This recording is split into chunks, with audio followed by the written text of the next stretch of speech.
The Dallas Cowboys have a brand new head coach in Brian Schottenheimer. This is very, very interesting. The Dallas Cowboys were having discussions with Deion Sanders behind the scenes. They were never going to bring him in. They're having discussions about Bill Belichick. They were never going to bring him in because it's cheaper to go out there and promote within. Do I like the hire? In my opinion, it doesn't change much with the Dallas Cowboys. Nothing will ever change as long as Jerry Jones is the owner. I'm sorry to say it. Nothing is going to change. This team is screwed with Jerry Jones at the owner position because he's not only the owner, he's a general manager. He might as well hell be the damn head coach. I still remember when he got upset with Jason Garrett and he walked on the field and he showed his displeasure. Owners don't do that type of crap. Now, he hasn't done that in a very long time, but it tells you the power that this man has behind the scenes. This is his team, and he lets every coach know that. He let Jason Garrett know that. He let Mike McCarthy know that. He's going to let Brian Schottenheimer know that. As soon as Brian Schottenheimer goes out there and loses a game or two and Jerry Jones doesn't appreciate how those games went down, he's going to let him know. Jerry Jones is the biggest problem with the Dallas Cowboys. When you see other teams in this division go out there and have major playoff success, that's a problem. The Philadelphia Eagles, this is a team now. Won the Super Bowl many years ago with Nick Foles against Tom Brady. He was a backup quarterback. They were in the Super Bowl just a couple of years ago against the Kansas City Chiefs. They lost. They're in the NFC Championship game this weekend as I record this video. Not only just that, you know who else is in the NFC Championship game this weekend? The Washington Commanders. The Commanders are in an NFC Championship game. They have now had more playoff success than the Dallas Cowboys have had in the last 29 years.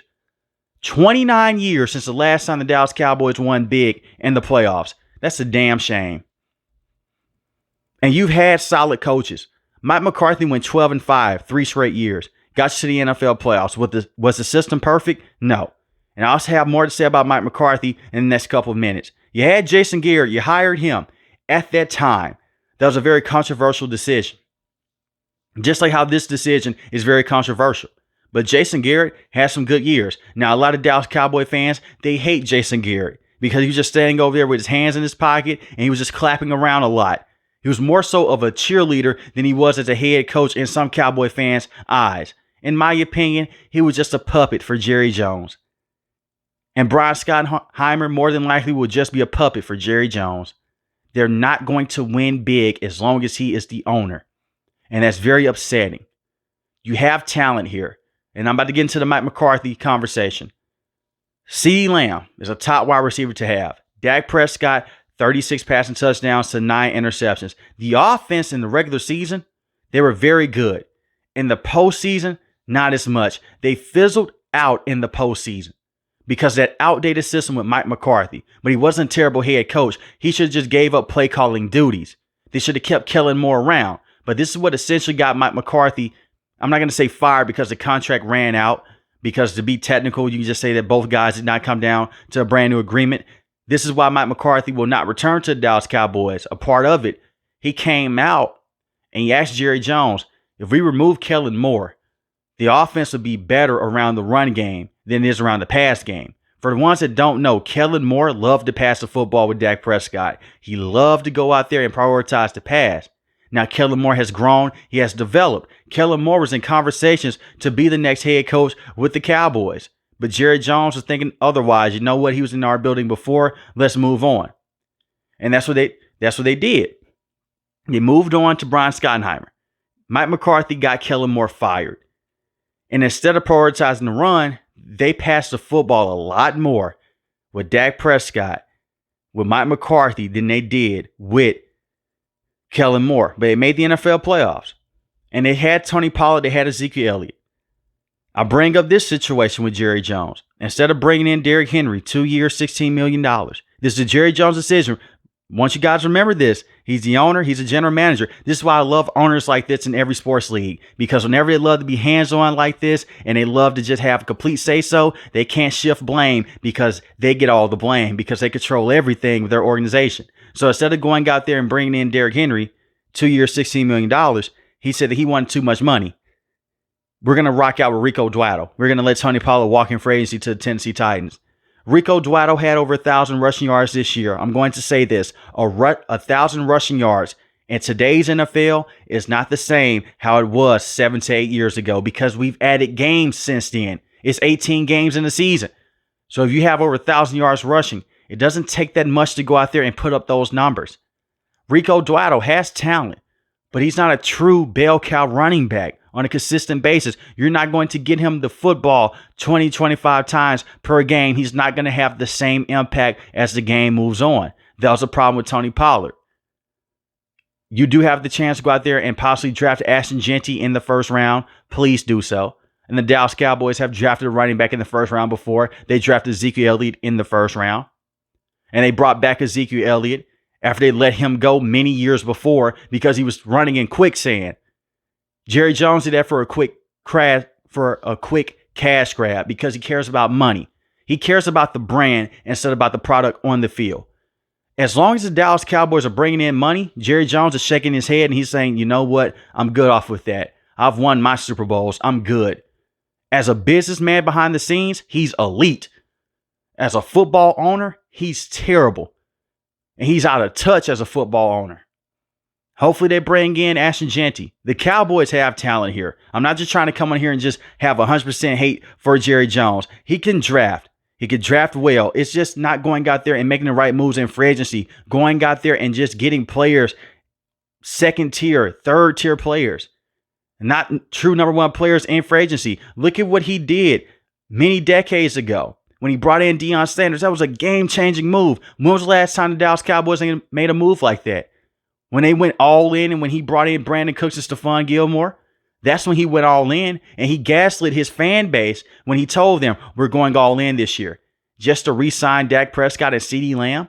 That's not going all in. That's just retaining the guys that you drafted. So you bring in Ashton Jeanty, you make this a run-heavy offense. Yes, you're paying Dak Prescott a lot of money, but Dak Prescott is not going to be the sole reason to why you win a Super Bowl. He's no Patrick Mahomes. He's no Joe Burrow. He's no Lamar Jackson. He's no Josh Allen. But he is definitely a top 10 quarterback in this league. And with me saying that he's not any of those quarterbacks, that's no disrespect because the man was an MVP candidate just a year ago. The offensive line talent, they have something here with Tyler Smith. Tyler Smith is one of the best guards in the game, so he's phenomenal. Cooper Beebe, I think that he will be good long-term at the center position.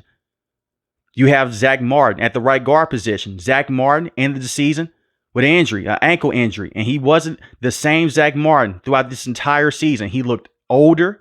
He was getting beat a lot across the middle, but at the same time, you bring in another tackle that could play very well alongside him at the right tackle position.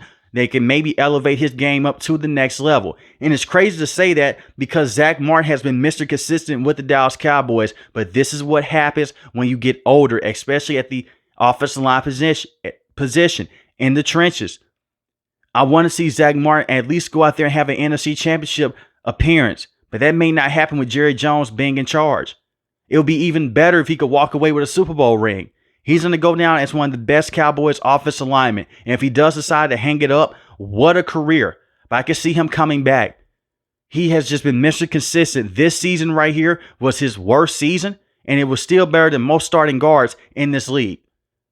And then you have Tyler Guyton at the left tackle position. He had a lot of holding penalties this year, but I think that he will be a very good player. Let's not forget, Tyler Smith was a holding machine coming out of college. Look at him now. He's a top guard to have in the NFL. So the Cowboys have talent on this offensive line. It's going to take some time to materialize because all the players, they're young, and it usually takes 2 to 3 years for offensive linemen to really hit their stride in this league. But bring in another running back like an Ashton Jeanty, run the football, help out CeeDee Lamb in the wide receiving room. Jerry Jones went out there and he made a trade to bring in Jonathan Mingo. Why the hell did you bring in Jonathan Mingo for a 5th-round pick? Jonathan Mingo would have been cut by the Carolina Panthers. Jonathan Mingo was not a good wide receiver with the Carolina Panthers. Jonathan Mingo could not find time on the field. An undrafted free agent came in and took his spot. But the Dallas Cowboys were so enamored by him in the draft process that they wanted to bring him in anyway. And they did. And Jonathan Mingo did not do much with the Dallas Cowboys. He can't separate down the field. He's not a true number 2 or number 3 wide receiver. Maybe they can develop him in the offseason, but I doubt it. You have better wide receivers than him on this roster. Jalen Tolbert is better. Brandon Cooks is better. Kevontae Turpin, he's better. So why are you bringing in a guy like Jonathan Mingo. And we all know that CeeDee Lamb is better. There's 4 wide receivers that are better than Jonathan Mingo. You wasted a 5th round pick on Jonathan Mingo. And you have Jake Ferguson, who is a tight end. He has high upside to be a top receiving tight end in the NFL. He's a better player than Jonathan Mingo. Decisions like that are the reason why the Dallas Cowboys have been behind the 8 ball for many, many years now. And speaking of Brandon Cooks, you could bring back Brandon Cooks. Brandon Cooks missed majority of this year dealing with a knee situation. He had an infection in his knee from a knee procedure that went wrong. Brandon Cooks is a one-trick pony at this stage of his career. Brandon Cooks with the New Orleans Saints, number 1 guy. With the Houston Texans, number 1 guy. With the Los Angeles Rams, number 2 wide receiver. With the New England Patriots, potential number 1 wide receiver. He's not the same player. Solid to have, solid deep threat. And they were looking for a deep threat on a consistent basis because a couple of years ago when they went against the San Francisco 49ers in the NFL playoffs, they had T.Y. Hilton on the field. T.Y. Hilton was on the field for them, and T.Y. Hilton was way behind his prime. Very good player with the Indianapolis Colts. He came in for a drive or two. That was it. And you were depending on T.Y. Hilton to be that deep threat, playing alongside CeeDee Lamb. So you could bring back Brandon Cooks. I think there's a lot of potential there with Kevontae Turpin. It comes down to Brian Schottenheimer. Can you do what Mike McCarthy didn't do? Can you bring this kid in some passes? Can you go out there and get him the football more? Can you bring him in some touches? Look at Tyreek Hill. And I'm not trying to say that Kevontae Turpin will be the next Tyreek Hill. But look at this situation right here. Tyreek Hill cut his teeth in the special teams room. Punt returner, kick returner. Kevontae Turpin has very good breakaway speed. He's a phenomenal playmaker in space. Get him the football in space.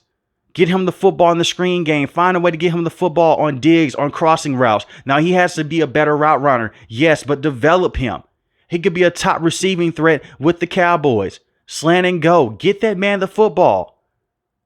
It is so frustrating to see Kevontae Turpin with the speed that he has, and they rarely use him. It is rare to see Kevontae Turpin get the football on a consistent basis. But he has these breakaway plays when they do get him the football. Look at what happened against the Houston Texans. Look at what happened in that game against the Washington Commanders on the special teams play. So you have talent there. The defense, Mike Zimmer is not expected to be back. Now, this is from the reports that I am reading. They're looking to bring in Matt Eberflus, who was a former head coach with the Bears. As long as he's not a head coach, that's fine. Matt Eberflus, the defensive coordinator, the linebackers coach, he's very good. Matt Eberflus, the head coach, if he was to be the head coach of the Dallas Cowboys, this team would not win over 6 games. He was a terrible head coach with the Bears. But as a defensive mind, I like it. I thought that Mike Zimmer did a good job last year also when Micah Parsons was fully healthy. The man was really dealing with a bunch of hurt defenders on the field.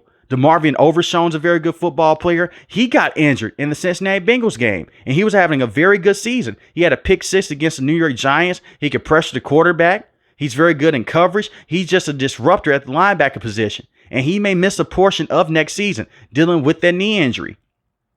Micah Parsons is obviously your best defensive player in terms of getting to the passer and stopping the run. DeMarcus Lawrence, he missed time this year. You can bring him back on a 1-year deal or a 2-year deal at best.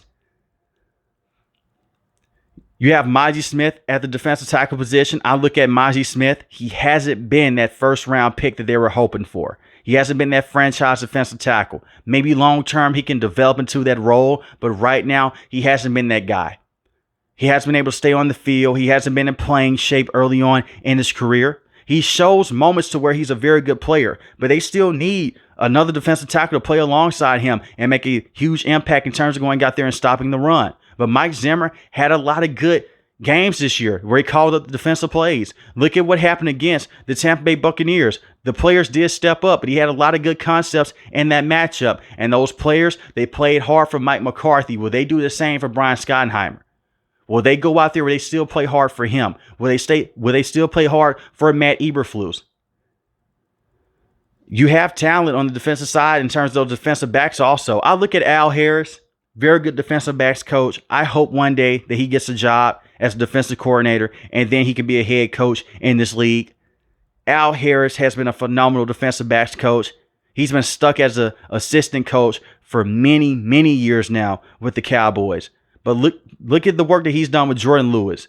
Trayvon Diggs, Deron Bland. Deron Bland just a year ago was a pick six monster. Trayvon Diggs a couple of years ago was an interception machine. In his second year, he did not give up those many yards. But this is the problem with Trayvon Diggs, and this is something to monitor here. When he's on the field, he's still a very good player to have. The problem is when he isn't on the field. He's dealt with a lot of injuries. He tore his ACL a few years ago. He ended this season with a knee injury. He was able to finish the season, and he had a small tear in his calf. He's dealing with a lot of injuries, and they're starting to back up over and over again, and his injuries to the legs. That's very concerning. Eric Kendricks, solid middle linebacker, but he's a Mike Zimmer guy. Will he be back next season? We'll see. But he had a very good game against the Cleveland Browns in week 1. And Eric Kendricks had good moments of being a very good disruptor. 3 sacks, 3 forced fumbles, 71 solo tackles, 2 interceptions. Donovan Wilson at the safety position, Malik Hooker at his safety position. So they have players. They do. It's just so frustrating because they have all this talent. They've had talent over the last few years with Tony Romo, DeMarco Murray, Dez Bryant, Terrence Williams, Jason Witten. The list goes on. Ron O'Leary, Zach Martin, Travis Frederick. They've had good players. The problem is the culture with the Cowboys. And that comes down from Jerry Jones. It's the roster management. Jerry Jones. He's the biggest problem. And until he changes his ways, and it's not going to happen because as you get older, you're not going to change your ways. You're going to be more stuck in your ways. But until he decides to go out there and make a change in the front office, the Dallas Cowboys will always be stuck in this situation. But I'm happy to see Brian Schottenheimer finally get a job to be a head coach in this league. If it doesn't work out, they'll fire him after 1 season, and I doubt that he's getting paid that much money. Because in order to bring in a coach like Pete Carroll, you have to pay up. In order to bring in a guy like Deion Sanders, who has never coached in the NFL before, but in order to bring him in, you have to pay him a lot of money. In order to bring in Bill Belichick, you have to pay him a lot of money. And you know what all those head coaches want? Power. They want to have the say-so over the 53-man roster. That's not going to happen. Jason Garrett did not have that opportunity. Mike McCarthy did not have that opportunity. Wade Phillips did not have that opportunity. They could not fully control the team because it's Jerry Jones's way. It's his way or no way. Mike McCarthy had to go up to him and talk to him about firing Kellen Moore. Usually coaches will just go out there and they'll just let a player go. They'll just let a player or a coach go. They don't have to talk to owners about that unless it's about moving on from a franchise player at the wide receiver position or the quarterback position. That is how much power Jerry Jones has with the Cowboys. But let me know in the comment section below, how would you rate this hire, and are the Dallas Cowboys headed into the right direction? But to see the Philadelphia Eagles, the New York Giants, and the Washington Commanders all have a major postseason success in the last 20 years, and the Dallas Cowboys don't have any, that says a lot about the organization. If you're new to the channel, hit the subscribe button. If you like the video, hit the like button. Most importantly, I want each and every last one of you guys stay safe, stay positive. Thanks for the video, guys. God bless. Peace.